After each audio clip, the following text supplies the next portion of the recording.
I was at the Current starting from, I want to say, the late 80s until 93. And I started in various positions. I started writing news stories and photography, and then worked my way up to editor. My last year, 92, 93, I was the editor. Um, I remember, I think I might have been in a writing class. It might have been one of Judy's classes. I was in a writing class, a couple of different writing classes. And I just thought it might be fun to go work at the Current. And I just walked in the Blue Metal building, and Kevin Kline was the editor then. I started under him. And I came in and said I wanted to work at the Current. And they started giving me stories. And that's how it started. Very simple back then.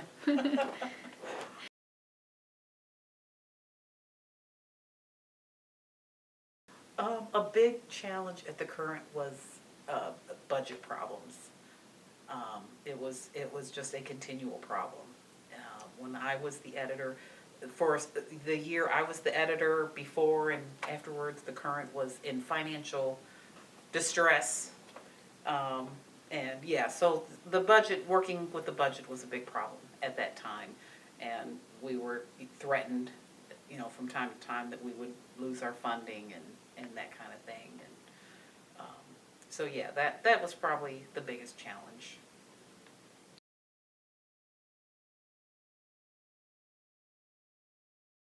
At that time, late 80s, early 90s, I know the parking situation was a real problem. There just wasn't enough parking, and it would just, if you weren't here by a certain time, you were just in trouble. That was a big issue. Another thing at that time was the Current and the Student Government Association did not get along at all. And there were, rumblings in between there. And also with the Current, we also bumped heads with the university PR people because we had a couple of stories that, weren't too favorable. But, if you're in the news, you have to be in the news. And if that's the business you want to take, you may have to write stories that are not necessarily show the university in a good light, but if they're true, if they're factual, it's your duty to report on them.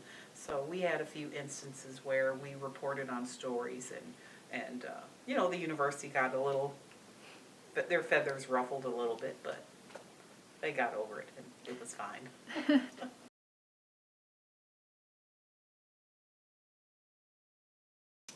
Well, it helped a lot. And I mean, I was the editor of the Current. It was on my resume for years, many years.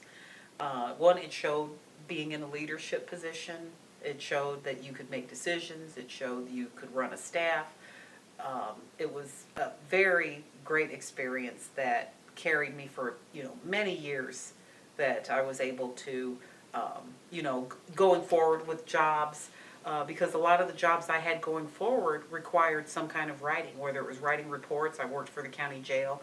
That included writing reports that had to be factual for court and that kind of thing. So it's a different style of writing, but it taught me and prepared me for the job working at the jail. After the jail, I went to work as a federal investigator, which is also writing reports. And it's the same thing. You have to be accurate. You have to have your name straight, your date straight, name spelled right, and that kind of thing. Again, it's a different kind of style, but I used those skills that I learned at the Current for many, many years.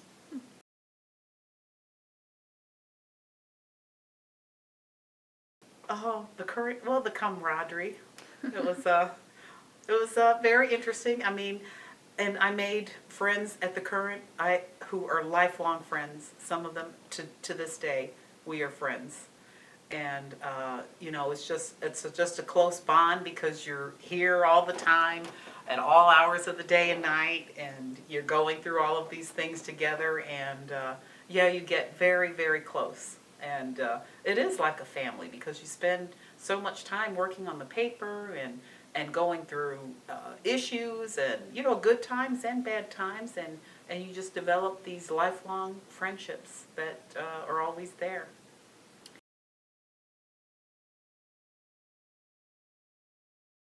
Oh, absolutely, because it's just a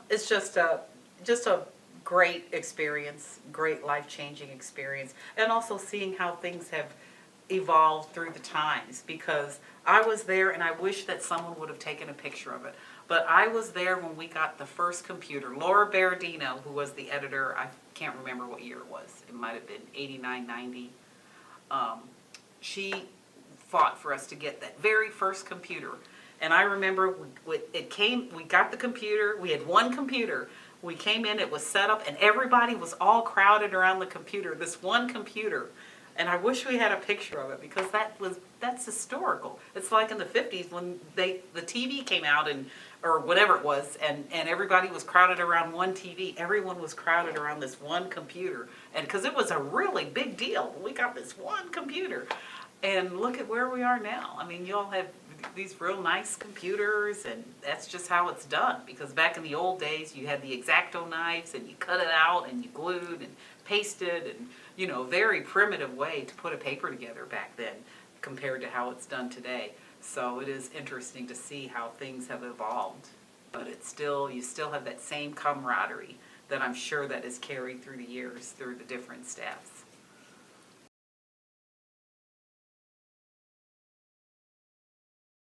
Accomplishments. Well, I'd have to say a few things that I'm real proud of was a couple of big stories that I had a hand in.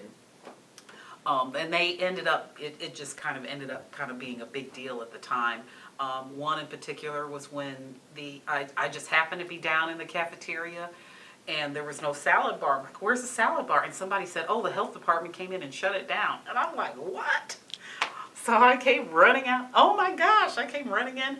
The salad bar has been, you know, shut down by the health department. It became this big story and all this business, and I ended up winning an award for that. So the most memorable things to me are a couple of these big stories that I just happened to stumble upon. Another big one was the handicap people had a certain spot that they parked on over by on parking garage C, and they came out when somehow the doors were locked or something. This thing happened, and these ladies were left out in the pouring down rain because they couldn't get to their cars, and they were in wheelchairs. And one lady came into the current to talk about something else. She wasn't even there for that. She was talking about something else, and then she mentioned that this thing had happened. And so my ears perked up. What? So that was another big story. So I took it and I ran with it. So those are two big stories that I can think of that became a really big deal just because I just happened to fall into them, and I took it and ran with it. And that's something we always want to do. If you're in the news business, you just always want to be in tune on what's going on and be listening, and you never know when something might happen. But also, not only just writing the story, things were done as a result. Things were fixed. This problem was fixed, because it happened actually a couple of times that these ladies who were in wheelchairs were locked out at, a late hour of the night. Which also, too, that could be a safety thing. And also the thing with the cafeteria. So yeah, these turned out to be big stories, and, people may not have been happy about it, but also results. Things were fixed and changed because of the stories.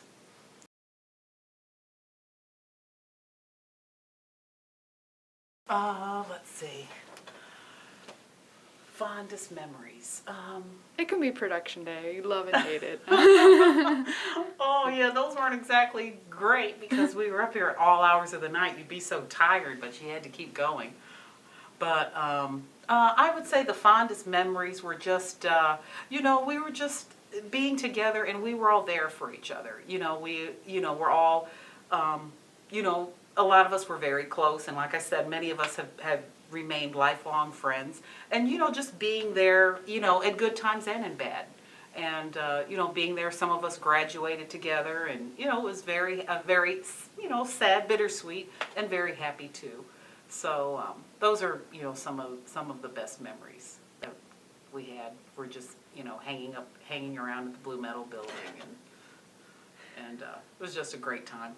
What was that building like? It sounds like it's Blue Metal building. It was a Blue Metal building, And it was, you know, it was kind of rickety. I mean, it certainly was nothing fancy, you know, and we spent a lot of time up there. But, yeah, it was, and two, it was like separate from, like this, the now current building, or current office is in the campus, in a campus building, where the Blue Metal building was kind of like off to the back, and it had its own, you know, its own building, its own entrance.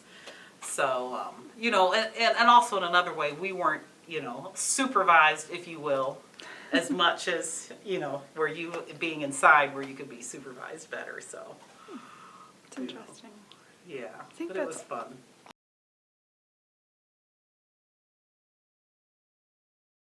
Yes, I remember two really big things that happened when I was at the Current at that time.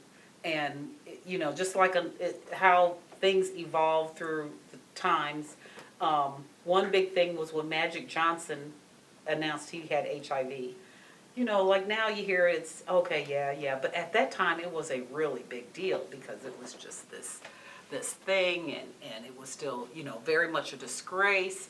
And Tom Kovac came running in. Magic Johnson's announced he has HIV, and we grabbed a TV. We had a TV somewhere. We plugged in the TV, and it was all on the news and everything. And so that, of course, brought a lot of awareness, and I believe we did write some stories on that particular subject. And then the other great big thing that happened when I was here was when our Chancellor, Marguerite Ross Barnett, died. I believe she died in Hawaii. And that was a really big deal, and it was very sad because from what I remember, it was not expected. I think it just happened, and we had the news media was up here, and it was just crazy. And Tom Kovac again, he came running in, and he was the one who told us that she had died, and it was really very sad. We did a big memorial with pictures of her and everything in one of our issues. She had done a lot for the university. She'd raised a lot of money. She was a great, great woman. And it was a really big deal and very sad when she passed away.